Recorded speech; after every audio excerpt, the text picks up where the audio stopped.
کہ جن جنگوں کا حوالہ دیا حضور نے، پیشن گوئی کی ہے، اس کا نقطہ آغاز تھا خلیج کی جنگ، لیکن اس میں جو جنگ اب ہونے والی وہ الملحمۃ العظمی، آخری نتیجہ، ڈراپ سین، وہ یہ ہوگا کہ اللہ کے دین کا بول بالا ہوگا اور پوری دنیا پر محمد کے لائے ہوئے دین صلی اللہ علیہ وسلم کی حکومت قائم ہوگی۔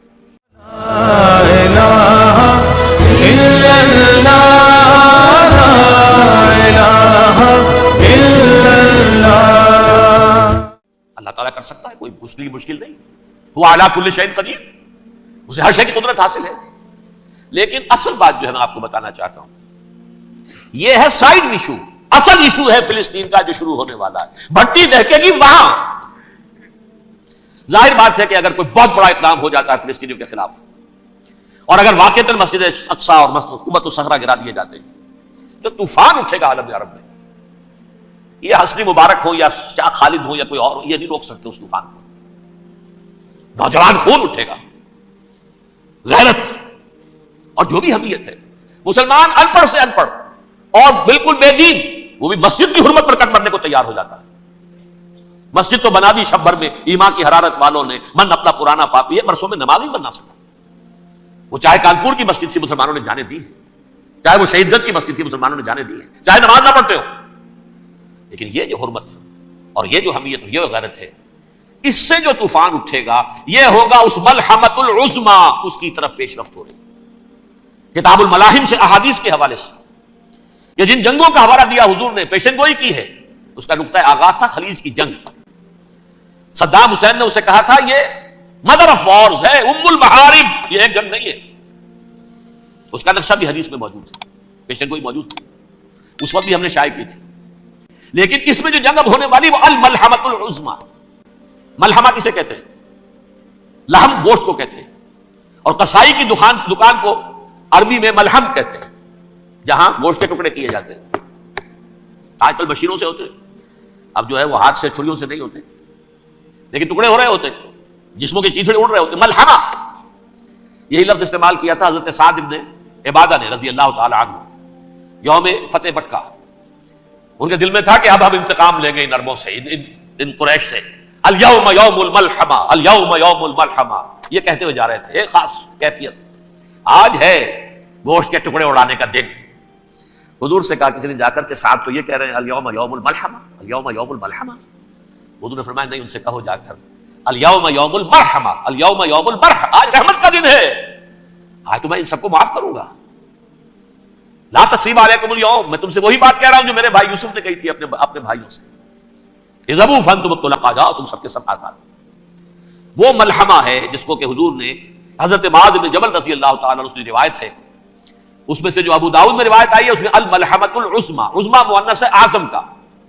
آپ کہتے ہیں جنگ عظیم اول، جنگ عظیم دوم، عظیم کا باپ ہو گیا اعظم، سب سے بڑا، اور اس کا مؤنث ہے سب سے بڑی، عظمی، الملحمۃ العظمی، سب سے بڑی لڑائی۔ میرے نزدیک یہ وار کے معنی میں نہیں ہے، بیٹل کے معنی میں۔ انگریزی میں یہ دو لفظ علیحدہ ہے، وار، بیٹل۔ وار سالوں کو محیط ہوتی ہے، بیٹل کسی ایک خاص جگہ پر جو لڑائی ہوتی ہے اس کو کہتے ہیں۔ حضور کے اور قریش کے درمیان 6 سالہ وار تھی، جنگ تھی، لیکن battles, battle of Uhud, battle of Badr, یہ بیٹلز تھی، لڑائیاں تھی۔ تو عظیم ترین جنگ شاید اس اعتبار سے نہ ہو جیسے کہ ورلڈ وار 1 اور ورلڈ وار 2، یعنی اس کی وسعت کا اتنا معاملہ نہیں اور طوالت کا نہیں، لیکن جو لڑائی جو ہے بیٹل ہونی ہے، جس کو کہ یہ لوگ، یہ چونکہ میں نے کہا تھا شروع میں کہ سرما ہے میری آنکھ کا خاک حجاز و ہول قدس، نیو ٹیسٹمنٹ کی آخری کتاب ہے the book of Revelation, Revelation of Saint John, اس میں آرمگیڈون کہا گیا ہے اسے۔ ہر مجدون، یہ عبرانی لفظ ہے، ہر کہتے ہیں اونچی جگہ کو، سطح مرتفع، مجدون میگیڈو، میگیڈو ایک وادی ہے، مرتفع، وادی مرتفع، یہ ہے واقع لبنان، اسرائیل اور شام کے درمیان جو ٹکڑا، جو ٹرائنگل بنتی ہے، یہ ہے، یہاں پر بڑی جنگ لڑی جائے گی، اور یہ جنگ جنگ صلیب ہوگی جو کہا ہے بش نے، یہ جنگ صلیب۔ سیکنڈ ملینیم شروع ہوئی تھی تو پہلی صلیبی جنگ ہوئی تھی، تھرڈ ملینیم شروع ہوا ہے، یہ سیکنڈ صلیبی جنگ ہے، یہ کروسیڈ ہے۔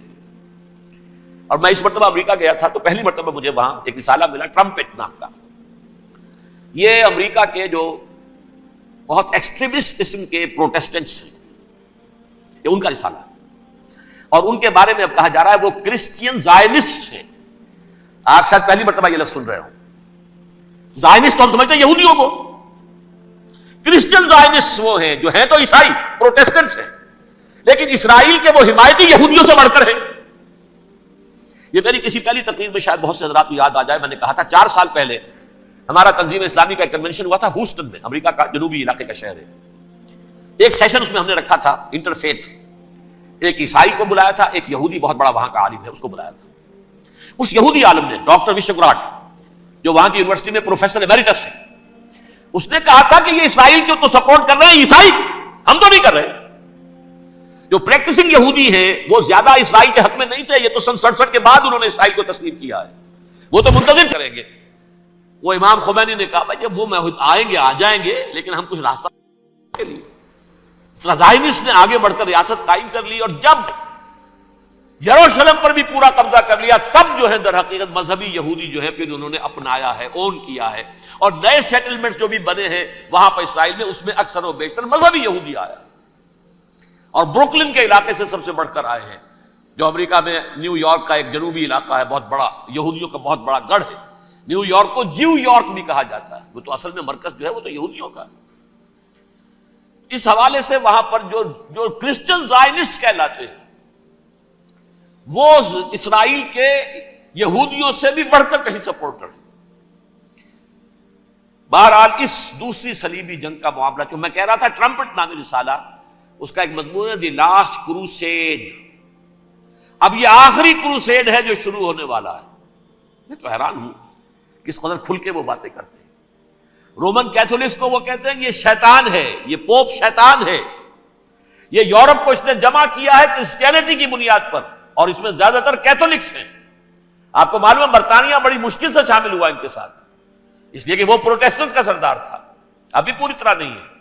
یورپ جو ہے وہ رومن امپائر دوبارہ یہ کھڑی کر رہا ہے، اور در حقیقت یہ جو ہے یہودیوں سے بھی چھیننا چاہتے ہیں اسرائیل کو اور فلسطین کو، اور مسلمانوں سے بھی، اور یہ وہی کروسیڈ جو تھے اربن ثانی کے، اس کی تیاری کر رہے ہیں تاکہ وہاں پر عیسائی حکومت قائم ہو جائے، کیتھولکس کی، پوپ کی حکومت قائم ہو جائے، جیسے ایسٹ تیمور میں کر دی ہے۔ ایسٹ تیمور میں کون سی حکومت بنی ہے؟ رومن کیتھولک، رومن کیتھولک اسرائیل میں بنے، تاکہ یہ سارے مقامات مقدسہ جہاں اسرائیل پیدا ہوئے، بیت حضرت مسیح پیدا ہوا، بیت الحم کہاں ہے؟ وہی ہے کہ نہیں؟ جہاں سے ریزریکشن ہوا ان کے خیال میں وہ کہاں ہے؟ وہیں پر ہے کہ نہیں؟ بڑے بڑے گرجے ان کے وہی ہیں۔ تو اس اعتبار سے ان کا کہنا یہ ہے یہ لاسٹ کروسیڈ کی تیاری ہو رہی ہے، یہ کیفور، اور ان کا کہنا یہ ہے کہ یہ پوری طاقت نیٹو کی جو ہے، یہ پہلے جرمنی سے لائی گئی بوسنیا، انہوں نے خود وہاں جنگ کروائی، انہوں نے خود وہاں پر ایتھنک کلینسنگ کروائی، پھر خود مصالحت کے لیے آ گئے، پھر کوسوو میں انہوں نے خود آگ بھڑکائی۔ یہ میں نہیں کہہ رہا، یہ وہ ٹرمپٹ رسالہ امریکہ سے چھپنے والا پروٹیسٹنٹس کا رسالہ ہے جو یہ کہہ رہا ہے۔ پھر انہوں نے کوسوو کے اندر کروایا، اور پھر وہ وہاں پر پیس فورس کی حیثیت سے آ گئے۔ اب وہ میسیڈونیا میں کروا رہے ہیں اور وہاں داخل ہو گئے ہیں۔ اگلا قدم ان کا سائپرس ہوگا، سائپرس میں ترکوں کو اور وہ گریکس کو لڑائیں گے اور وہاں آ جائیں گے، وہاں سے ایک چھلانگ لگائیں گے اور یہ فلسطین میں پہنچیں گے، اور یہ وہاں پر ایک رومن امپائر، اپنی پرانی رومن امپائر کی طرح کی رومن کیتھولک ریاست قائم کرنا چاہتے ہیں۔ تو وہاں امریکہ کے عیسائیوں میں بھی کوئی ایک طبقہ نہیں ہے، کیتھولکس بھی ہے، کیتھولکس زیادہ نہیں ہے ہمدرد، لیکن اب تابع ہو چکے ہیں۔ اسحاق ریبین نے جب یہ پیس ٹاک شروع ہوئی تھی، آپ کو یاد ہوگا شاید، کہ جب وہ آیا تھا واشنگٹن سے واپس فلسطین اسرائیل، تو پہلے روم میں رکا for an audience with the Pope, اور پوپ کو اس نے ایک مرتبان سا پیش کیا تھا، حضرت سلیمان علیہ السلام کے زمانے کا مرتبان، اور کہا تھا دیکھیے 3000 برس تک ہم نے اس کی حفاظت کی ہے، اب یہ میں آپ کے حوالے کر رہا ہوں۔ اس کے بعد سے پوپ جو ہے بالکل رام ہو گیا، اور وہ عیسائیوں کے ساتھ اور یہودیوں کے ساتھ ان کا پورا معاہدہ ہو۔ اب پورا عیسائی ورلڈ جو ہے بحثیت مجموعی یہودیوں کے شکنجے میں ہے۔ البتہ ان کے اندر بھی جھگڑے ہیں، جو وہاں پر وائٹ کرسچن ملیشیاز ہیں وہ ایکسٹریمسٹ ہیں کیتھولکس، ان کے نزدیک دشمن نمبر 1 یہودی، دشمن نمبر 2 مسلمان، دشمن نمبر 3 جو یورپ میں کالے ہیں، ایفرو امریکن، چاہے وہ عیسائی ہو گئے ہوں، کوئی بھی ہو، یہ 3 دشمن ہیں جن سے انہوں نے کلینز کرنا ہے، صاف کرنا ہے ان کے خیال کے مطابق امریکہ کی سوسائٹی کو، اولاً یہود، پھر مسلمان، اور پھر یہ جو کالے ہیں۔ لیکن دوسری طرف پروٹیسٹنٹس کے اندر ایکسٹریمسٹ وہ ہیں جنہیں کہا جا رہا ہے یہ کرسچین زائنسٹ ہیں، یہ اسرائیل سے بڑھ کر سپورٹرز ہیں۔ بہرحال یہ اب جنگ ہوگی، اس کا نتیجہ کیا نکلے گا یہ تو اللہ ہی جانتا ہے۔ اب میں آخری بات کی طرف آ رہا ہوں۔ آخری نتیجہ تو جو بھی کچھ اپس اینڈ ڈاؤنز آئیں گے، تلک الایام نداولھا بین الناس، آخری نتیجہ ڈراپ سین وہ یہ ہوگا کہ اللہ کے دین کا بول بالا ہوگا اور پوری دنیا پر محمد کے لائے ہوئے دین صلی اللہ علیہ وسلم کی حکومت قائم ہوگی۔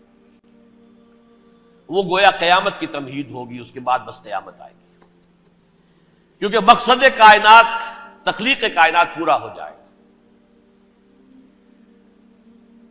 پوری مخلوقات کے اندر مقصد تخلیق، کلائمیکس آف کریشن محمد الرسول اللہ صلی اللہ علیہ وسلم، دین کی تکمیل محمد الرسول اللہ صلی اللہ علیہ وسلم۔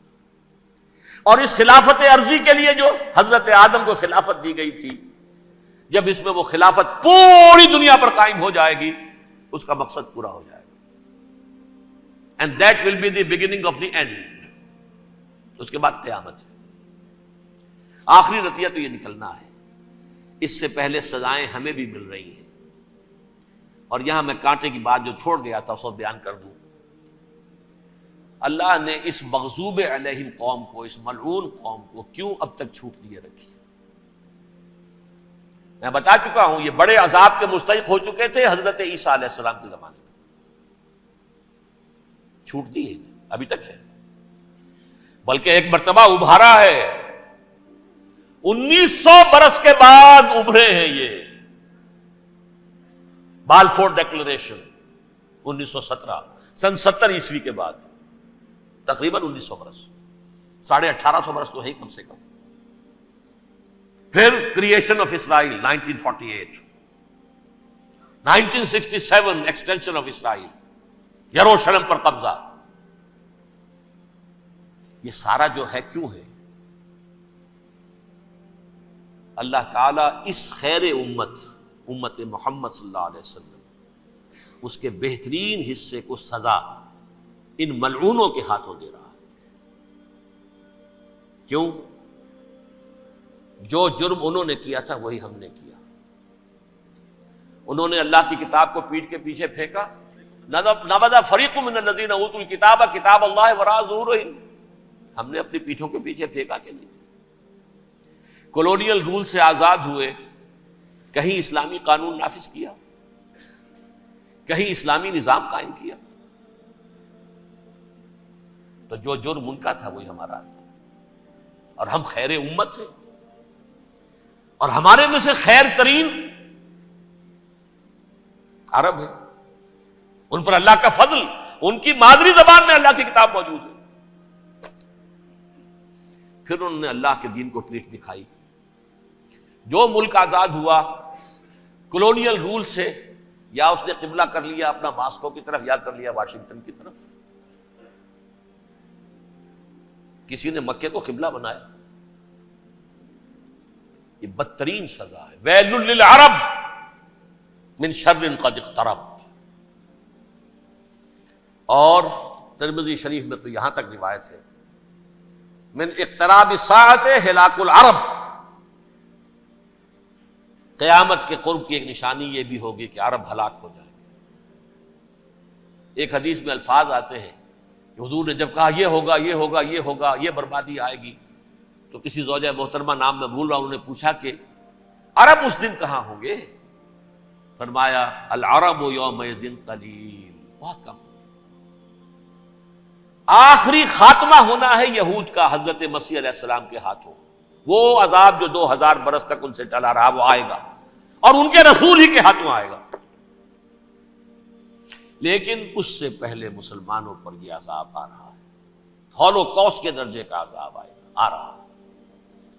البتہ ہم پاکستانی اس میں یوں سمجھ لیجئے کہ وہ تو خبریں موجود ہیں احادیث میں، وہاں تو جو ہونا ہے، اتنے انسان مریں گے کہ ایک پرندہ جو ہے اڑتا چلا جائے گا، وہ نہیں چاہے گا کہ نیچے اترے تو کسی لاش پر اترے، اسے جگہ نہیں ملے گی زمین خالی کر کہیں اتر سکے، تھک ہار کر گرے گا، مرے گا، تو بھی لاش کے اوپر گرے گا.